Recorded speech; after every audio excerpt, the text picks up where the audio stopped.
Hello বন্ধুরা, math টিউটোরিয়ালে তোমাদেরকে স্বাগত জানাই।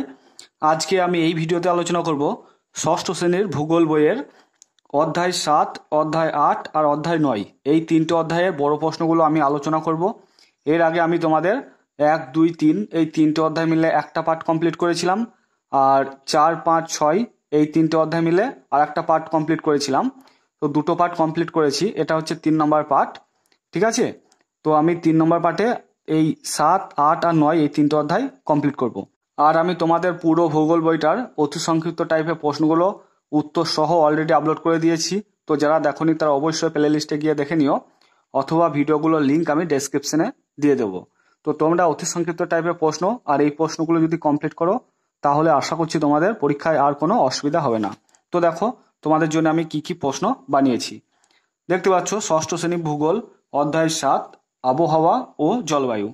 তো প্রথমে আমরা আলোচনা করব সংক্ষিপ্ত প্রশ্ন। প্রশ্নের মান হচ্ছে 2, মানে তোমাদের প্রশ্নগুলো যদি দেয় পরীক্ষায় এবং তোমরা যদি উত্তর করতে পারো তাহলে 2 করে পেয়ে যাবে। দেখো 1 নম্বর প্রশ্নটা কি বলেছি, আবহাওয়া কাকে বলে। 2 নম্বরটা হচ্ছে জলবায়ু কাকে বলে। 3 নম্বরটা হচ্ছে আবহাওয়া ও জলবায়ুর মধ্যে পার্থক্য লেখো, খুব ইম্পর্টেন্ট কোয়েশ্চেন। তারপর 4 নম্বরটা দেখো আবহাওয়া ও জলবায়ুর উপাদানগুলি লেখো। 5 নম্বর হচ্ছে দেখো কার্যকরী সৌর বিকিরণ কাকে বলে। 6 নম্বরটা হচ্ছে ইনসোলেশন কাকে বলে। 7 নম্বরটা হচ্ছে অ্যালবেডো কাকে বলে। খুবই ইম্পর্টেন্ট কোয়েশ্চেন, সবগুলো ইম্পর্টেন্ট কোয়েশ্চেন, তার মধ্যে আবার সব থেকে যেগুলো বেশি ইম্পর্টেন্ট সেগুলো আমি তোমাদের স্টার মারতে মারতে যাচ্ছি। তারপর দেখো দৈনিক উষ্ণতার প্রসর কাকে বলে। তারপর হচ্ছে গড় বার্ষিক উষ্ণতার প্রসর কাকে বলে। 10 নম্বরটা হচ্ছে বায়ুর আর্দ্রতা কাকে বলে, খুবই ইম্পর্টেন্ট কোয়েশ্চেন। 11 নম্বরটা হচ্ছে বায়ুর চাপ কাকে বলে, বায়ু প্রবাহ কাকে বলে। তারপর দেখো 12 নম্বরটা মেঘ কাকে বলে। 13 নম্বরটা হচ্ছে অধঃক্ষেপণ কাকে বলে, খুবই ইম্পর্টেন্ট কোয়েশ্চেন। তারপর দেখো 14 নম্বরটা সূর্যরশ্মির পতন কোণ বলতে কি বোঝো, এটাও খুব ইম্পর্টেন্ট কোয়েশ্চেন। তারপর 15 নম্বরটা দেখো কি বলেছি, যে চরম ভাবাপন্ন ও সমভাবাপন্ন জলবায়ু বলতে কি বোঝো। তারপর 16 নম্বরটা হচ্ছে তাপমণ্ডল বলতে কি বোঝো। 17 নম্বরটা হচ্ছে উষ্ণমণ্ডল বলতে কি বোঝো। 18 নম্বরটা হচ্ছে নাতিশীতোষ্ণ মণ্ডল বলতে কি বোঝো বা কাকে বলে। 19 নম্বরটা হচ্ছে হিমমণ্ডল কাকে বলে। তো এই 19টা ছিল তোমাদের 2 নম্বরের প্রশ্ন। এরপর আমি তোমাদের 3 নম্বরের প্রশ্নগুলোই আসবো। দেখো সংক্ষিপ্ত ব্যাখ্যামূলক প্রশ্ন, প্রশ্নের মান হচ্ছে 3। 1 নম্বর প্রশ্নটা কি বলেছি, বর্ষাকালের তুলনায় শীতকালে ভিজে জামা কাপড় তাড়াতাড়ি শুকায়, এটা কেন শুকায় সেটা তোমাদেরকে ব্যাখ্যা করতে বলেছি। 2 নম্বরটা হচ্ছে শীতকালে বায়ুর চাপ কেমন হয়।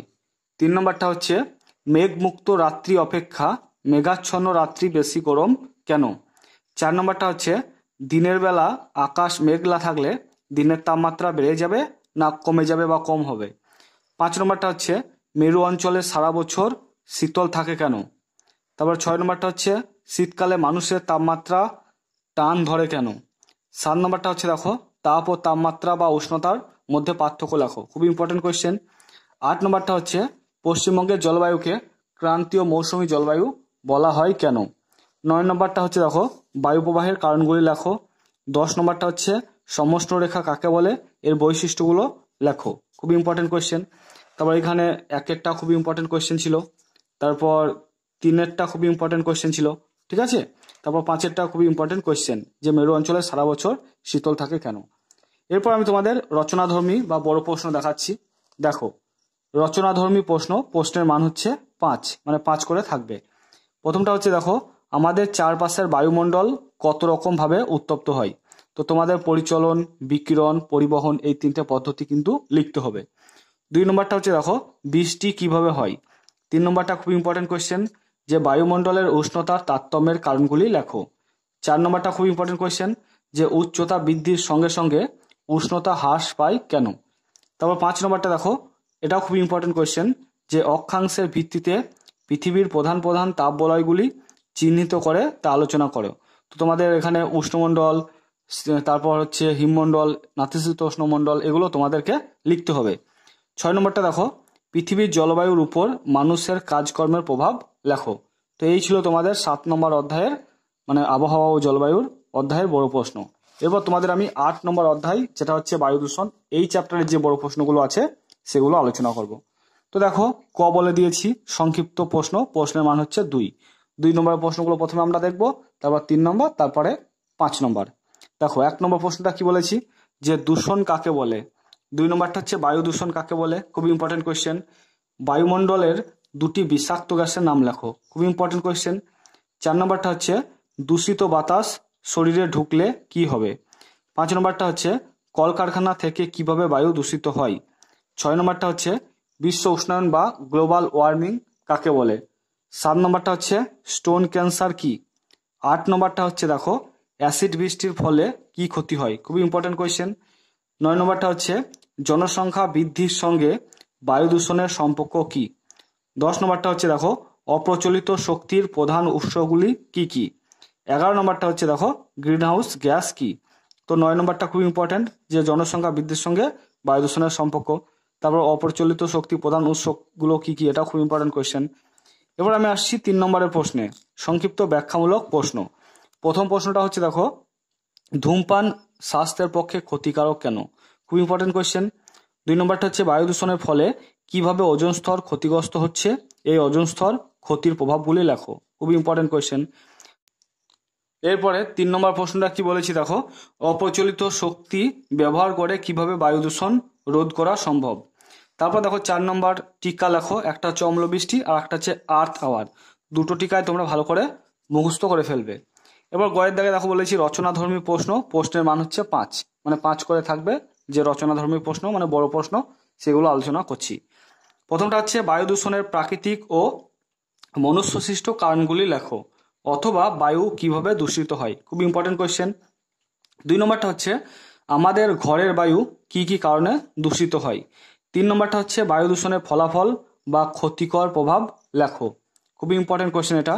তারপরে 4 নম্বরটা হচ্ছে বায়ু দূষণ কমাতে আমরা কি কি করতে পারি, অথবা বায়ু দূষণ নিয়ন্ত্রণে কি কি ব্যবস্থা গ্রহণ করা প্রয়োজন, এটাও খুবই ইম্পর্টেন্ট কোয়েশ্চেন। তো এই প্রশ্নগুলো ছিল তোমাদের 8 নম্বর অধ্যায়ের প্রশ্ন। আর আমি অতি সংক্ষিপ্ত টাইপের প্রশ্ন উত্তর সহ তো অলরেডি আপলোড করে দিয়েছি, তো তোমরা সেগুলো দেখো। আর এগুলোর উত্তর তোমরা বই দেখে তৈরি করো, তাহলে তোমাদের আর কোনো অসুবিধা হবে না। এরপর আমরা 9 নম্বর অধ্যায়ে আসছি। দেখো তো দেখতে পাচ্ছ লেখা আছে অধ্যায় 9 শব্দ দূষণ। দেখো আমি আর এটাকে ভাগ ভাগ করিনি, মানে প্রথমে 2 নম্বর, তারপর 3 নম্বর, তারপর 5 নম্বরের প্রশ্ন ভাবে আমি একদম ডাইরেক্ট বলে দিয়েছি। তোমাদের আমি দেখিয়ে দেবো কোন প্রশ্নে কত মান থাকতে পারে। যেমন প্রথমটা দেখো শব্দ দূষণ বলতে কি বোঝো, এটা অবশ্যই 2 থাকবে। তারপর দেখো 2 নম্বরটা শব্দ দূষণের ফলে সৃষ্ট 4টি রোগের নাম লেখো, তো এটাও 2 বা 3 থাকবে, ঠিক আছে। তারপর দেখো নেক্সট গ্রামের শব্দ দূষণের উৎস ও শহরের শব্দ দূষণের উৎসর প্রভাব এর মধ্যে পার্থক্য লেখো। কি বললাম, গ্রামের শব্দ দূষণের উৎস আর শহরের শব্দ দূষণের উৎসর মধ্যে পার্থক্য লেখো, এটা 3 থাকবে। তারপর দেখো বায়ু দূষণ ও শব্দ দূষণের মধ্যে পার্থক্য লেখো, এটা 3 থাকবে। তারপর দেখো 5 নম্বরটা সাইলেন্স বোর্ডের উদ্দেশ্য কি। 6 নম্বরটা এটাতে 2 থাকবে। 6 নম্বরটা হচ্ছে শব্দ দূষণের কারণগুলি লেখো, অথবা শব্দ দূষণ হয় কোথা থেকে, এটা বড় প্রশ্ন, রচনাধর্মী প্রশ্ন, এটার জন্য তোমাদের 5 থাকবে। তারপর দেখো 7 নম্বরটা শব্দ দূষণের ফলাফল লেখো, অথবা শব্দ দূষণের ফলে কি কি হয়, অথবা শব্দ দূষণের প্রভাবগুলি লেখো। এই 3টের জন্য একই উত্তর হবে, এটার জন্য থাকবে তোমাদের 5 নম্বর। তারপর দেখো 8 নম্বর প্রশ্নটা শব্দ দূষণ নিয়ন্ত্রণের উপায়গুলি লেখো, তো এটাও বড় প্রশ্ন, মানে এটার জন্য 5 নম্বর থাকবে, ঠিক আছে। তো বন্ধুরা তোমাদের আমি 7, 8, 9 এই 3টে অধ্যায় আপলোড করে দিলাম। এরপরে আমি কোনো ভিডিওতে তোমাদের অধ্যায় 10 যেটা হচ্ছে দেখবে আমাদের দেশ ভারত, সেটা আলোচনা করব। তো যদি ভিডিওটা ভালো লাগে তো অবশ্যই ভিডিওটাকে লাইক করো, আর চ্যানেলটা সাবস্ক্রাইব করা না থাকলে অবশ্যই সাবস্ক্রাইব করে দিয়ে পাশে থাকা বেল বাটনটাকে ক্লিক করে রাখো, কারণ আমি যখন কোনো ভিডিও আপলোড করব সঙ্গে সঙ্গে নোটিফিকেশন পেয়ে যাবে। তো তোমরা সবাই ভালো থেকো, সুস্থ থেকো, থ্যাংক ইউ।